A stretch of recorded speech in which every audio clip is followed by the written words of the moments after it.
Bonjour tout le monde. Je suis content d'être ici avec vous pour présenter les résultats de notre projet de recherche, caractérisation et maîtrise de l'exposition professionnelle aux nanoparticules et particules ultra fines. Qu'est-ce qu'une nanoparticule ou une particule ultra fine? Donc c'est lié à la notion bien sûr de la taille. Donc un cheveu humain classique de 60 micromètres, une particule PM10, PM2.5, finalement on tombe dans ce qui est les particules ultra fines ou les nanoparticules. Donc je fais la distinction entre les deux, c'est en lien avec l'intention de produire la nanoparticule manufacturée versus les particules ultra fines qui sont liées plutôt à un procédé. Une autre introduction là, qui permet de remettre un petit peu en contexte l'intérêt des nanoparticules. Donc, ce sont les courbes de dépôt dans les voies respiratoires. Donc on retrouve les trois sections des voies respiratoires, donc la zone extrathoracique, trachéobronchique et finalement alvéolaire. Donc qu'est-ce que l'on peut retenir un petit peu? C'est que bon, lorsque le diamètre des particules diminue, le dépôt dans la zone alvéolaire augmente et finalement aux alentours de 200-300 nanomètres, la courbe de dépôt totale diminue. Donc ça ne veut pas dire que tout ce qui est en dessous de ce 200 nanomètres ne se déposera pas dans les voies respiratoires puisque maintenant on a des courbes complètes de dépôt et on s'aperçoit finalement que beaucoup de particules se déposent et si on prend une particule de 20 nanomètres, on a environ 75% de dépôt dans les voies respiratoires, donc essentiellement au niveau de la zone alvéolaire des poumons profonds. Donc si je reprends un petit peu les points en lien avec la problématique du projet de recherche, on sait d'après les données de la littérature qu'il peut y avoir des concentrations élevées de nanoparticules et particules ultra fines en milieu de travail. Le dépôt est important, on l'a vu avec les courbes de dépôt. Également, plusieurs personnes ont montré des effets au niveau de la persistance dans les alvéoles, dans les voies respiratoires profondes. Des études également ont montré au niveau de l'exposition la pénétration de certaines nanoparticules jusqu'au cerveau. Donc ça aussi, c'est des choses qui sont documentées. Toutefois, il reste qu'il y a peu de données spécifiques sur l'exposition des travailleurs, mais comme je vous l'ai dit, des concentrations élevées ont déjà été notées. On sait qu'il y a de nombreuses situations à risque, fonderie, soudage, combustion. Donc tous les milieux de travail dans lesquels on peut avoir des procédés de combustion, on a la possibilité bien sûr d'avoir des concentrations élevées de particules ultra fines. Travaux publics, construction également, même des données au niveau de procédés de polissage. Malgré ce que l'on peut penser, il y a toujours une fraction quand même qui peut être plus ou moins importante de particules ultra fines. Et il y a tout le domaine, bien sûr, des nanotechnologies. Plusieurs personnes ici travaillent d'ailleurs dans le domaine de la nanotoxicologie ou de l'hygiène en lien avec l'utilisation des nanoparticules. Donc c'est des domaines qui sont en plein essor, tout ce qui concerne la nanotechnologie. Si on regarde également au niveau de la toxicité, donc plusieurs choses peuvent être signalées sans rentrer dans le détail, des effets de stress oxydatif, atteintes respiratoires, mais également beaucoup de choses qui se font actuellement au niveau des atteintes cardiovasculaires. Donc beaucoup d'enquêtes épidémiologiques, pas seulement au milieu de travail, là, mais pour aussi la population générale, la pollution atmosphérique, ont montré donc des liens avec des problématiques cardiovasculaires. Donc, plusieurs points d'intérêt au niveau de l'exposition et de la toxicité. Un autre point aussi important, l'évaluation massique classique des contaminants comporte des limites pour évaluer les particules ultra fines et les nanoparticules. Donc ça, c'est un point vraiment essentiel de toute notre réflexion scientifique. C'est le paradigme de l'évaluation massique. Est-ce qu'il est vraiment approprié pour évaluer des nanoparticules? Donc on met en lien ces concentrations massiques avec des concentrations en nombre de particules notamment. Et donc des auteurs ont montré que des relations entre les concentrations en nombre de particules étaient beaucoup plus en lien avec les symptômes respiratoires que les mêmes symptômes respiratoires en lien avec les concentrations massiques. Dernier point, absence de valeur limite d'exposition spécifique à la fraction ultra fine et des nanoparticules. C'est également quelque chose d'important au niveau de la prévention. Donc c'est dans ce contexte que de 2009 à 2012, nous avons mené le projet intitulé « Caractérisation, contrôle de l'exposition professionnelle aux puffs, particules ultra fines et nanoparticules ». Notre objectif principal, c'était d'évaluer l'exposition de professionnels chez des travailleurs d'aluminerie, des apprentis soudeurs, des producteurs et intégrateurs de nanoparticules manufacturées. Notre objectif secondaire était de tester globalement quelles sont nos capacités d'évaluation des expositions professionnelles dans un contexte industriel et de laboratoire, bien sûr dans l'objectif de faire des recommandations après au niveau de l'évaluation de l'exposition. Dans nos méthodes, donc bon, j'ai expliqué déjà un petit peu quel milieu on a fait. On a évalué 2 écoles de soudage sur l'île de Montréal, qui font différents procédés. Donc, ce sont des apprentis soudeurs. Nous avons fait 2 campagnes dans une aluminerie sur la côte nord. On a eu à intervenir dans une usine de thermoplastique, dans un laboratoire de recherche d'une usine de thermoplastique qui intègre des nanotubes de carbone dans leurs procédés. Finalement, on a fait 3 laboratoires, à la fois sur le campus de l'Université de Montréal, mais également à McGill. Et donc, on a évalué à la fois un procédé de production de nanoparticules, aluminium-cuivre, et 2 laboratoires de nanocomposites qui intègrent des nanotubes de carbone pour créer des matériaux nanocomposites. Au niveau de la mesure des effets, on a fait des différents types de mesures. On a mesuré tout d'abord des concentrations numériques. On a également distribué des distributions granulométriques et on a même testé au niveau des alumineries de la microscopie électronique afin de caractériser, donc d'avoir la morphologie des particules, mais également de faire une caractéristique chimique élémentaire. Au niveau de nos stratégies sur le terrain, comment ça s'est passé? On a fait donc, à la fois des prélèvements statiques, mais également ce que l'on a appelé des prélèvements quasi-personnels. C'est quoi un prélèvement quasi-personnel? Donc, on suit le travailleur parce que les instruments que l'on a ne sont pas des instruments portables ni personnels. Donc, on suit le travailleur, mais on essaye d'être le plus près possible de la zone respiratoire du travailleur. On a également fait de la cartographie au niveau des alumineries et on a fait différents types de prélèvements statiques à la fois dans les laboratoires et au niveau des postes de soudage. Et dans les laboratoires, on a fait différents types de prélèvements, mais notamment du near field et du far field, donc une zone de 1 mètre près du procédé et une zone environ de 3 mètres du procédé. Notre instrumentation qui était disponible en 2009, c'était des P-Track, donc des concentrations numériques, des compteurs de noyaux de condensation. Ce sont des instruments qui vont aller chercher des tailles quand même assez fines, à 20 nanomètres de particules et jusqu'à 1 micromètre. Donc on va obtenir une concentration numérique en termes de particules par centimètre cube d'air. On a également utilisé des dust tracks classiques qui ont fonctionné en PM1 pour aller chercher dans certains cas des concentrations massiques en milligrammes par mètre cube, 100 nanomètres à 10 micromètres. Et finalement, on utilisait l'impacteur en cascade, le LP de l'IRSST, qui nous permet d'avoir vraiment une échelle également assez fine. Et donc la sélection se fait selon le diamètre aérodynamique. Donc voici un petit peu pour nos méthodes. Donc maintenant, je vais vous présenter, bien sûr, assez rapidement les résultats. Ils sont tous présentés dans le rapport de recherche. Au niveau des alumineries, donc je vous ai expliqué, on a fait 2 campagnes et on a pu générer quand même beaucoup de données au niveau de ces alumineries. L'usine que l'on a fait a encore les 2 procédés, celui des anodes précuites et celui du procédé Soderberg. Donc ça nous a permis de comparer les 2. Tel qu'on s'y attendait un petit peu, la moyenne géométrique au niveau du Soderberg est environ 2,5 fois plus élevée que celui des anodes précuites. Pour ceux qui ne sont pas familiers avec les procédés, ça c'est comme l'ancien procédé. Et donc ça, le procédé des anodes précuites, c'est le nouveau procédé qui est venu remplacer justement pour améliorer vraiment au niveau de la prévention de la pollution, des contaminants. Donc en effet, on a une diminution par un facteur de plus de 2 de la moyenne géométrique. Un des résultats intéressants, par contre, c'est au niveau de la variabilité. C'est confirmé également avec les écarts-types géométriques. On a une variabilité qui est très grande au niveau des anodes précuites, alors qu'au niveau du procédé Soderberg, la variabilité est plus faible. C'est directement en lien, donc on a pu faire des observations terrain, en lien avec le changement des anodes qui se fait. Au moment du changement des anodes, on a des concentrations très élevées qui dépassent même la limite supérieure de nos compteurs de notre P-Track, de nos compteurs numériques. Donc, on avait même des concentrations qui montaient à 500 000, alors qu'avec le procédé Soderberg, on avait moins de variabilité.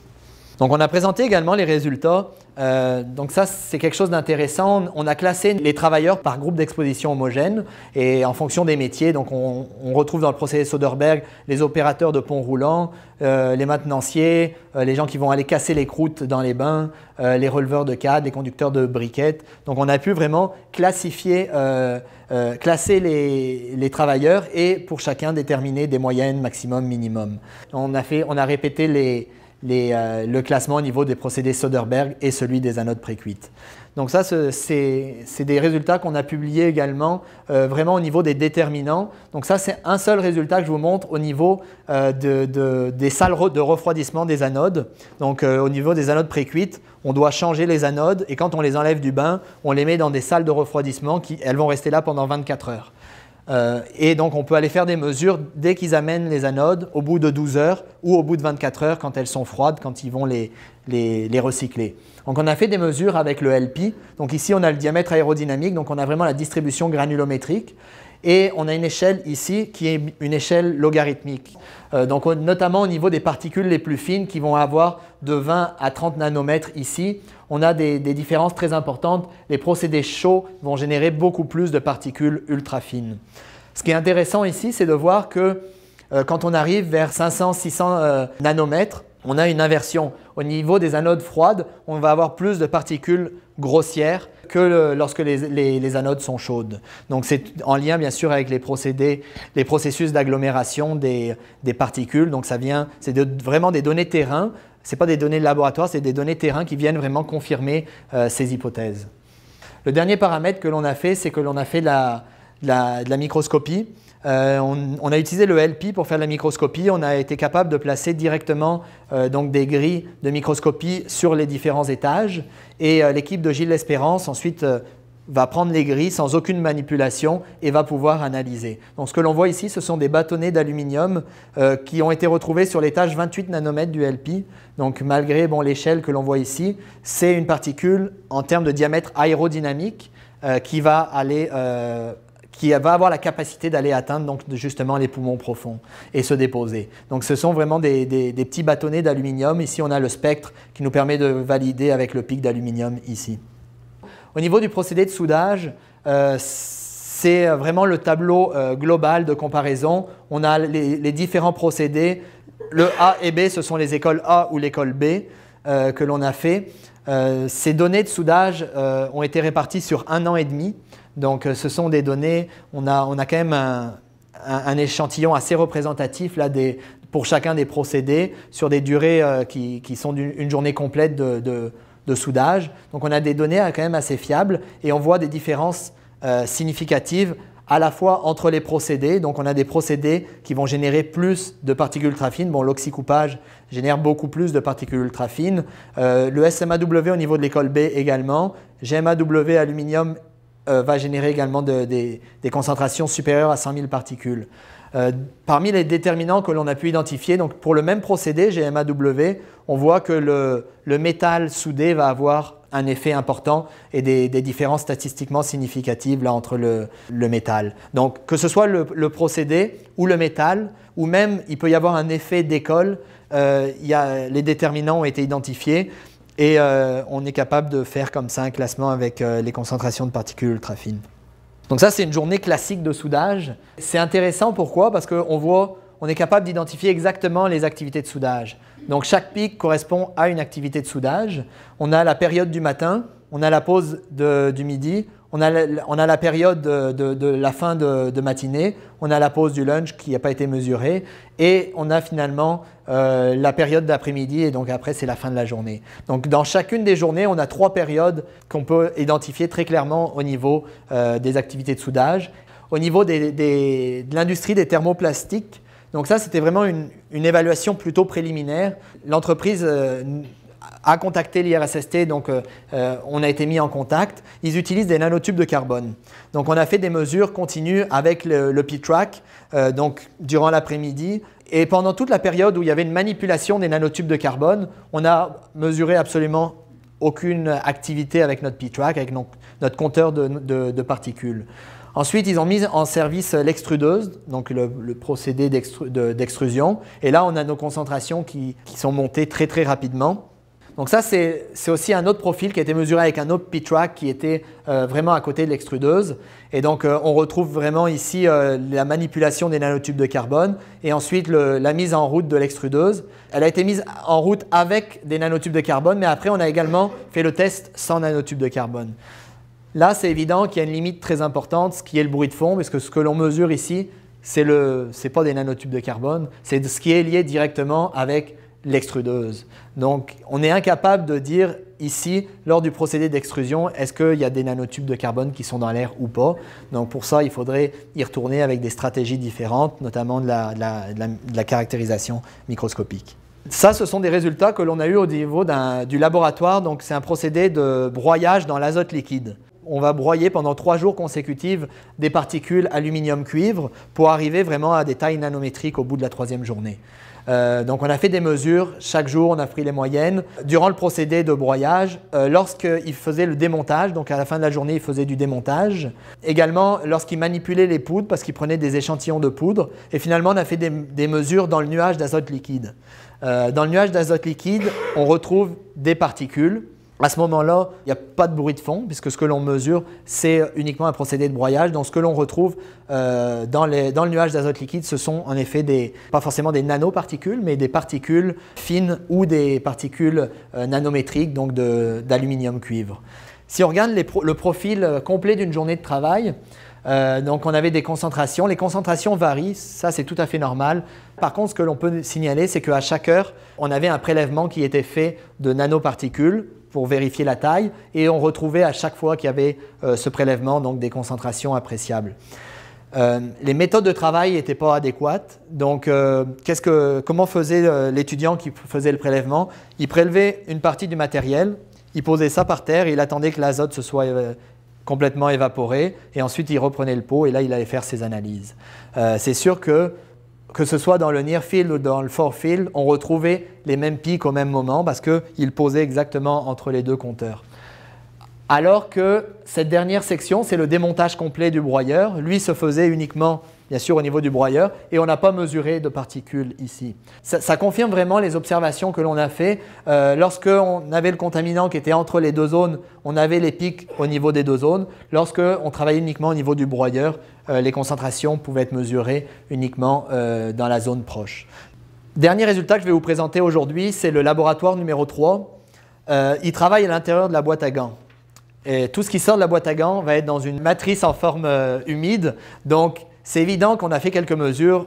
On ne mesurait pas grand-chose à l'extérieur de la boîte à gants. Donc, on a fait quelques tests. On a mis les instruments à l'intérieur de la boîte à gants juste pour évaluer la pulvérulence du matériel qu'ils utilisaient. Durant la manipulation des nanotubes de carbone, aucun pic lors de la manipulation malgré le bruit de fond extrêmement bas dans la boîte à gants. Ça a été mesuré en termes de particules de concentration numérique.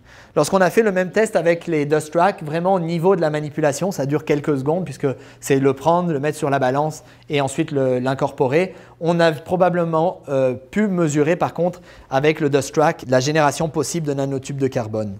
Dans la haute de laboratoire, on a également, donc ils font des tests sur les nanomatériaux, donc qui sont une matrice. Ils font du polissage et ils découpent le polymère et ils le cassent. Donc, lors du polissage, avec le dust track en termes d'unité massique, on n'a pas vu de pic, alors que l'on a vu un pic au niveau du cassage du polymère.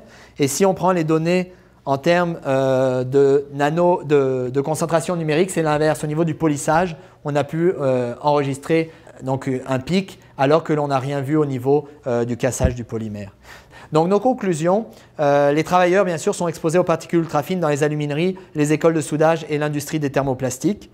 Pas d'exposition significative à des particules nanométriques ou fines durant la manipulation des nanoparticules, notamment les nanotubes de carbone. Donc ça, c'est les données que l'on a pu avoir avec le P-track. Exposition potentielle lors de la production de nanoparticules d'aluminium-cuivre par broyage. Donc ça, c'est sûr qu'on a fait des recommandations au laboratoire en leur signalant que leurs étudiants sont bien sûr exposés à des nanoparticules d'aluminium-cuivre puisqu'ils sont générés dans le laboratoire. Au niveau des recommandations que l'on a fait dans le rapport, je vous ai dit un des objectifs était de documenter les expositions, mais le deuxième objectif était de tester globalement également nos capacités d'évaluation. Le PTRAC est adapté à la problématique des particules ultra fines. Donc, je parle des fumées de soudage, je parle des fumées en aluminerie. Par contre, il y a des limites possibles du PTRAC dans l'évaluation des nanoparticules manufacturées qui vont se retrouver dans des formes agglomérées et qui vont donc dépasser la capacité de mesurage du PTRAC de 1 micromètre. Donc, à ce moment-là, étant donné qu'il y a des limites en lien avec ce PTRAC, l'évaluation de l'exposition aux particules ultra-fines nanoparticules devrait intégrer une évaluation des concentrations massiques numériques, distribution granulométrique, caractérisation par microscopie électronique. Merci.